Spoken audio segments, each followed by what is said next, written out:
Assalamualaikum warahmatullahi wabarakatuh. Nama saya Fajri Nurdin, STB 152371. Di sini saya akan mempresentasikan tugas saya. Mengenal apa itu api? Mungkin sebagian dari kita bertanya-tanya, apa sih kegunaan api itu? Apa yang menyebabkan api itu begitu populer dan banyak digunakan? Bagaimana cara kerja api tersebut? Untuk menjawab pertanyaan-pertanyaan ini, maka mari kita bahas satu persatu secara mendetail.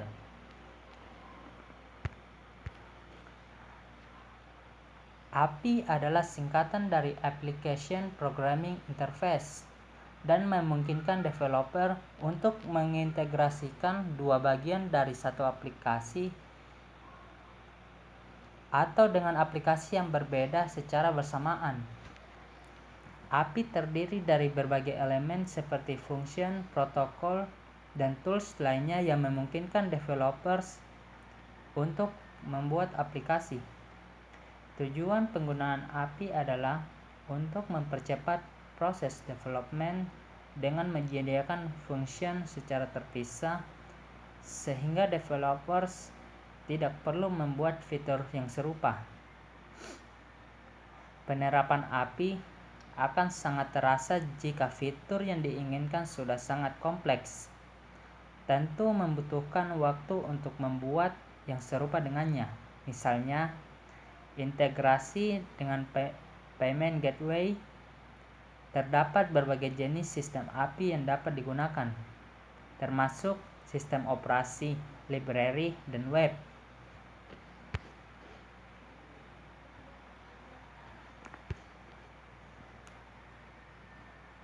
API yang bekerja pada tingkat sistem operasi membantu aplikasi berkomunikasi dengan layer dasar dan satu sama lain mengikuti serangkaian protokol dan spesifikasi. Contoh yang dapat menggambarkan spesifikasi tersebut adalah POSIX atau Portable Operating System Interface. Dengan menggunakan standar POSIX, aplikasi yang dikompil untuk bekerja pada sistem operasi tertentu juga dapat bekerja pada sistem lain yang memiliki kriteria yang sama. Software library juga memiliki peran penting dalam menciptakan compatibility antar sistem yang berbeda. Aplikasi yang berinteraksi dengan library harus mengikuti serangkaian aturan ditentukan oleh API. Pendekatan ini memudahkan software developer untuk membuat aplikasi yang berkomunikasi dengan membuat aplikasi dengan berbagai library tanpa harus memikirkan kembali strategi yang digunakan selama semua library mengikuti API yang sama. Kelebihan lain dari metode ini menunjukkan betapa mudahnya menggunakan library yang sama dengan bahasa pemrograman yang berbeda, seperti namanya Web API dalam diakses melalui protokol HTTP. Ini adalah konsep, bukan teknologi. Kita bisa membuat Web API dengan menggunakan teknologi yang berbeda seperti PHP, Java, Net, dan lain-lain. Misalnya REST API dari Twitter menyediakan akses read dan write data dengan mengintegrasikan Twitter ke dalam aplikasi kita sendiri. Fitur Web API. Untuk membuat Web API, beberapa hal harus disediakan adalah: yang pertama, mendukung fungsi CRUD yang bekerja melalui HTTP protokol dengan metode get, post, put, dan delete. 2. Memiliki response, accept header, dan HTTP status code. 3. Response dengan format JSON, XML, atau format apapun yang kamu inginkan, akan tetapi kebanyakan digunakan dalam format JSON. Keempat, mendukung fitur MVC seperti routing, controllers, action result, filters, model, iOS container, dan lain-lain.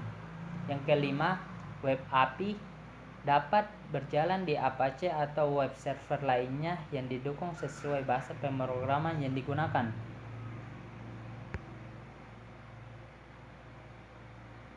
Web API seperti sebuah alamat web atau endpoint yang dibuat untuk menangani beberapa task sesuai request yang diterima. Juga terkadang memiliki parameter sebagai data yang dibutuhkan agar dapat menampilkan hasil yang diinginkan.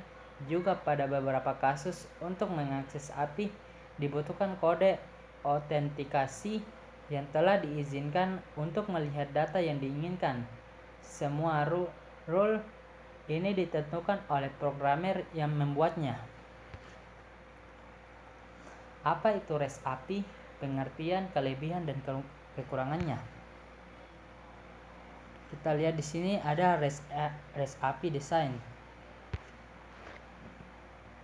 REST merupakan gaya arsitektur yang didasarkan pada standar web dan protokol HTTP. Gaya arsitektur REST pada awalnya dijelaskan oleh Roy Fleding pada tahun 2000. Dalam tesisnya, Roy Fleding juga salah satu penulis utama spesifikasi HTTP. REST adalah singkatan dari Representational State Transfer. Seperti yang sudah dijelaskan, REST adalah gaya arsitektur web.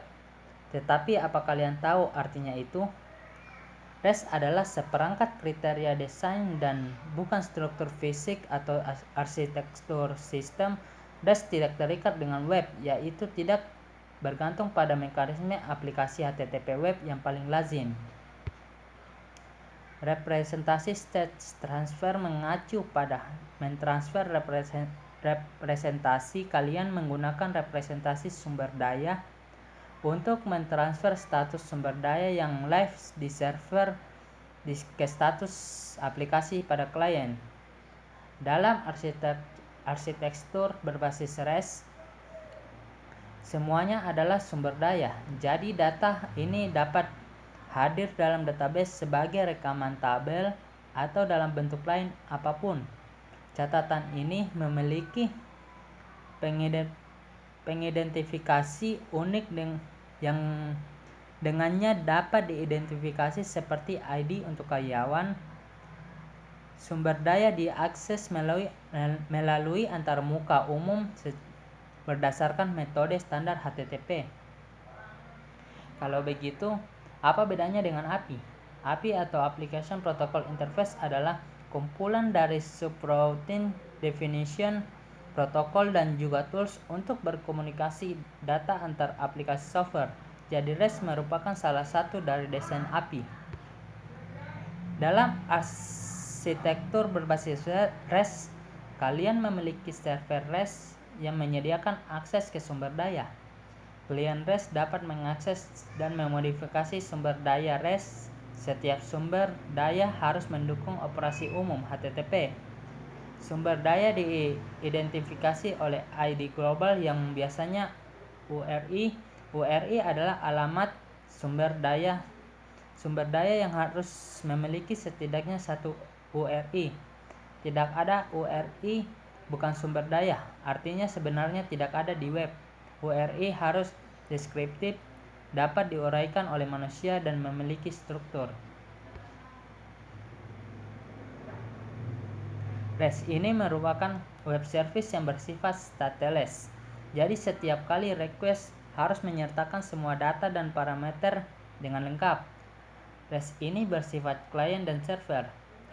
Klien REST akan meminta sesuatu ke REST server, dan server kemudian akan memberikan respons. Klien REST ini kemudian akan menampilkan hasilnya atau melakukan pemrosesan yang lain.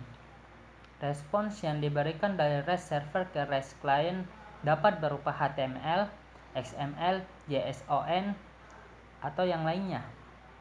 Tetapi secara umum orang banyak menggunakan JSON karena formatnya yang mudah dipelajari dan digunakan.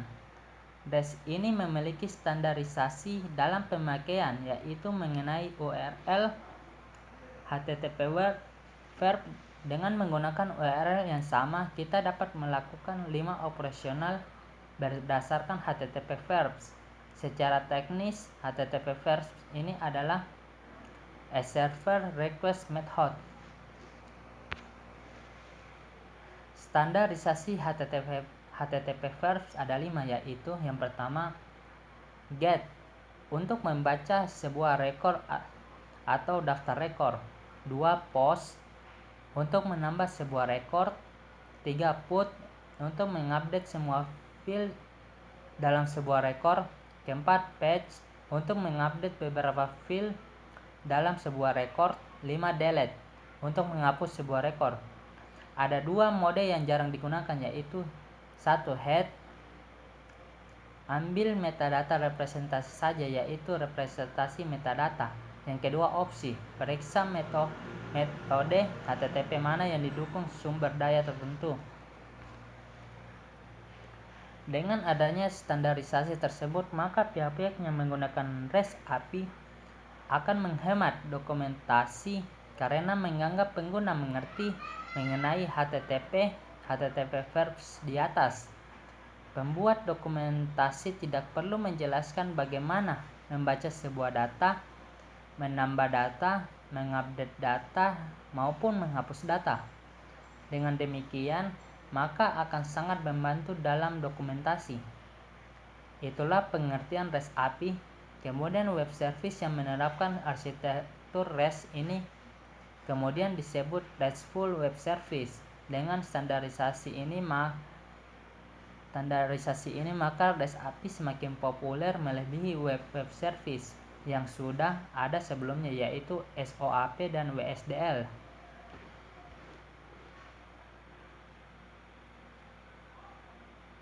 Prinsip panduan REST. Yang pertama, client server.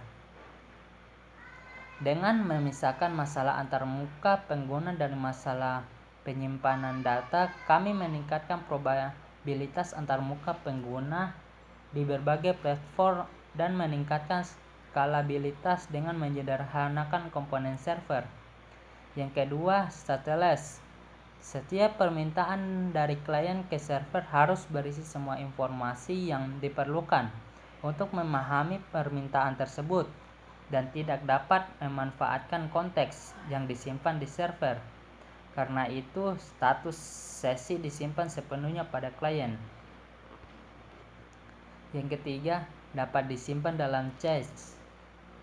Batasan cache mengharuskan data dalam respon menggunakan permintaan diberi label secara implisit atau eksplisit sebagai dapat disimpan dalam cache atau tidak dapat disimpan dalam cache. Jika respon dapat disimpan dalam cache klien diberikan hak untuk menggunakan kembali data respons tersebut untuk permintaan yang setara nanti. Yang keempat, sistem berlapis. Gaya sistem berlapis memungkinkan arsitektur untuk terdiri dari lapisan hierarki dengan membatasi perilaku komponen sedemikian rupa sehingga setiap komponen tidak dapat melihat di luar lapisan langsung tempat mereka berinteraksi.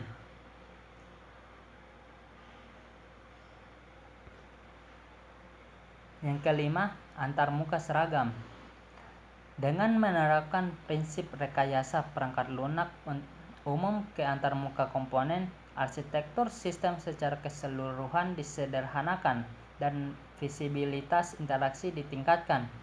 Untuk mendapatkan antarmuka yang seragam, beberapa batasan arsitektur diperlukan. Untuk membantu perilaku komponen, REST didefinisikan oleh 4 batasan antarmuka: identifikasi sumber daya, manipulasi sumber daya melalui representasi, pesan deskriptif diri, dan hipermedia sebagai mesin negara aplikasi. Yang keenam, kode sesuai permintaan opsional. REST memungkinkan Fungsionalitas klien diperluas dengan mengunduh dan menjalankan kode dalam bentuk applet atau script. Ini menyederhanakan klien dengan mengurangi jumlah fitur yang diperlukan untuk diterapkan sebelumnya.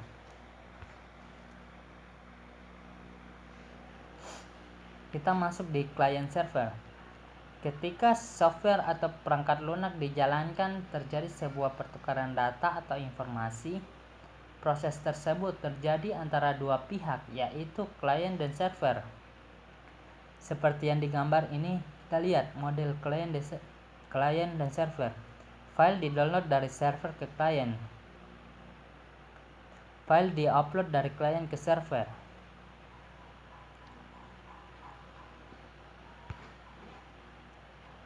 Dalam model klien atau server, sebuah aplikasi dibagi menjadi dua bagian yang terpisah, tetapi masih merupakan sebuah kesatuan, yakni komponen klien dan komponen server. Komponen klien juga sering disebut sebagai front-end, sementara komponen server disebut sebagai back-end. Komponen klien dari aplikasi tersebut dijalankan dalam sebuah workstation dan menerima masukan data dari pengguna. Komponen klien tersebut akan menyiapkan data yang dimasukkan oleh pengguna dengan menggunakan teknologi pemrosesan tertentu dan mengirimkannya kepada komponen server yang dijalankan di atas mesin server, umumnya dalam bentuk request terhadap beberapa layanan yang dimiliki oleh server.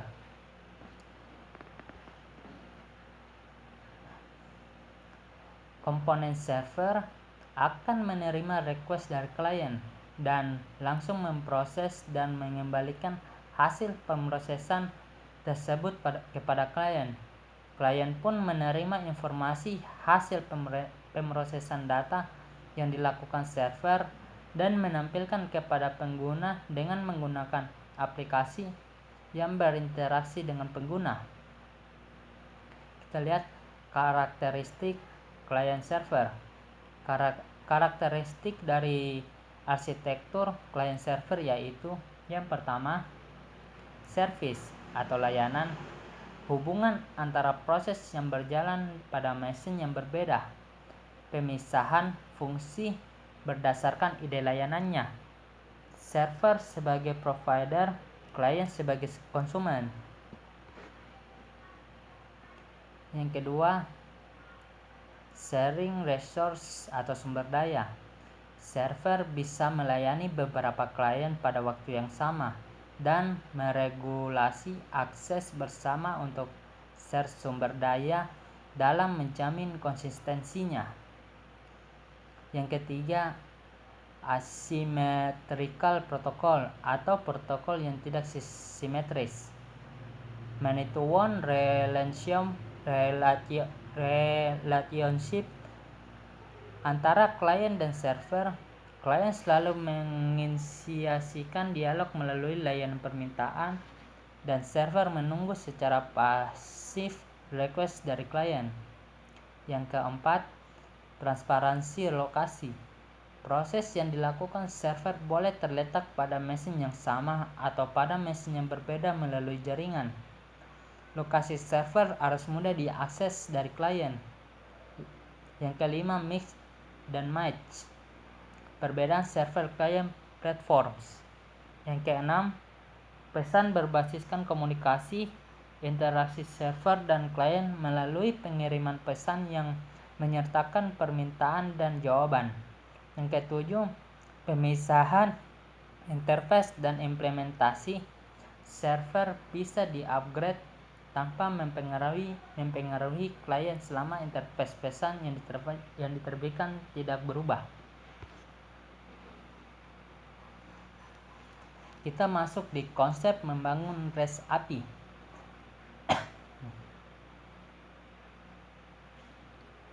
Bagaimana cara mengakses database MySQL dari aplikasi Android? Untuk membaca data yang ada di database seperti MySQL, kita membutuhkan sebuah web service, biasanya disebut dengan REST API. Kita akan membuat sebuah layanan service agar sebuah aplikasi bisa melakukan CRUD atau create, read, update, delete pada database. Beberapa konsep yang harus diterapkan saat membangun REST API. Yang pertama, menggunakan nouns bukan verbs. Pada poin pertama ini, sama seperti yang saya baca tersebut, kita harus menggunakan kata benda atau noun dan jangan menggunakan kata kerja atau verbs dalam membuat REST API. Misalkan saja kita ingin membuat REST API untuk mengakses dan mengubah artikel. Mengakses dan mengubah berarti kita bisa melakukan CRUD pada service tersebut dengan pemanfaatan beberapa metode umum dipakai seperti get, post, put, dan delete. Fungsi dari tiap metode sudah diwakilkan oleh arti tiap kata.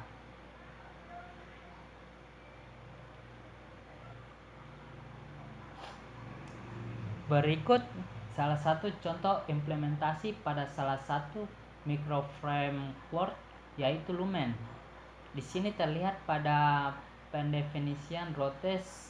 Untuk mengakses REST API, saya menggunakan metode get, post, put, dan delete. Sebaiknya kalian bisa menggunakan konsep yang pertama ini. Seperti ini, kalian bisa lihat contoh implementasi pada salah satu microframework.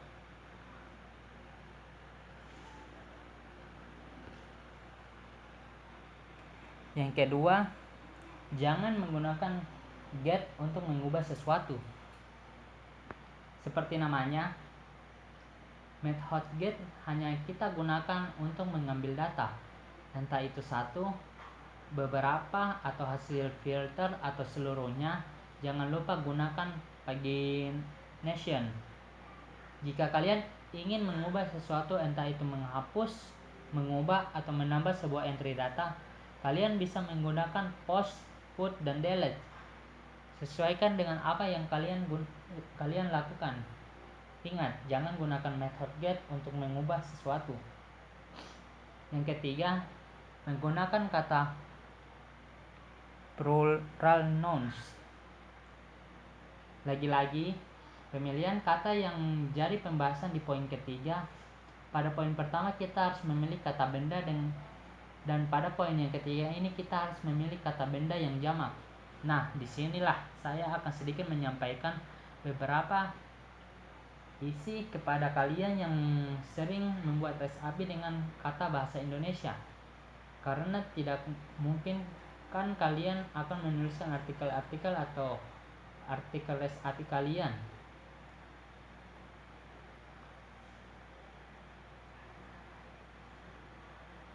Yang keempat, menyediakan filtering, sorting, dan tagging. Pada sebuah metode get, kita bisa mengambil data REST API yang kita akses. Misalnya saya mengakses REST API atau artikel. Nah, kalau saya mengakses tanpa parameter seperti itu, backend harus menampilkan seluruh artikel yang saya punya di dalam database. Tapi kita pasti punya kendala nantinya. Bagaimana kalau artikel kita terlalu banyak rekor datanya di dalam database? Disinilah kita harus melakukan pagination pada REST API bermethod get. Biasanya melihat REST API yang memiliki parameter seperti artikel, dan bahkan kita bisa mengatur limit seperti artikel PG sama dengan 1 dan limit sama dengan 5. Pengurutan atau disebut sorting biasanya dilakukan untuk melakukan pengurutan berdasarkan ID, tanggal, atau nama. Kalian bisa membuatnya dengan mendefinisikan seperti class article sort dan sort by sama dengan name.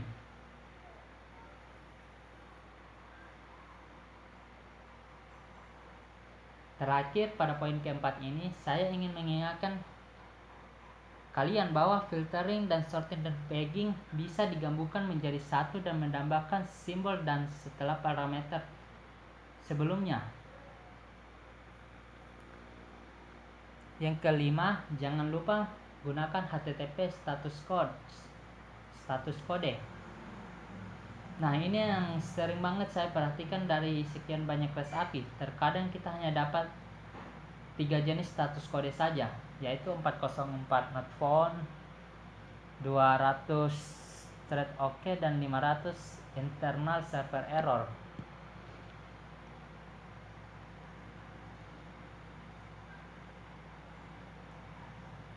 Makin banyak kalian menggunakan status kode, makin mudah dimengerti hasil respons dari server ke klien. Jika kalian tertarik untuk membaca lebih banyak status dan kode, kalian ingat, jangan pernah kirim status kode 200 ke ROK padahal request tidak berhasil, entah itu bad request ataupun unauthorized. Yang keenam, gunakanlah struktur. Struktur yang dimaksud adalah menstrukturkan hasil request kalian yang berbentuk JSON sesuai format. Yang ketujuh, gunakan token. Menggunakan token untuk memberi hak akses. Apakah sebuah REST API bisa diakses oleh klien? Nah, token bisa kalian hasilkan digabungkan user ID, roles, timestamp, dan jangan lupa dipastikan token bisa dicek apakah expire atau masih bisa digunakan. Sekarang ini sudah ada sebuah tools untuk membantu kita menggenerate token, JWT, JSON Web Token. Kalian bisa membacanya lebih lanjut. Dengan menggunakan token, bikin bisa mengetahui penggunaan mana yang sedang mengakses REST API tersebut dengan mengecek user ID dan roles yang tersisihkan di token. Ingat, jangan gunakan session bahasa pemrograman Anda di REST API, karena tidak semua klien bisa menghandle session, kecuali klien hanya berupa browser. Yang ke-8, sisipkan token di header. Jika kalian sudah menerapkan token, maka sekarang saya ingin menyampaikan sisipkanlah token kalian di header. Masih banyak developer yang menyisipkan token melalui parameter di method get. Kenapa menaruh di header?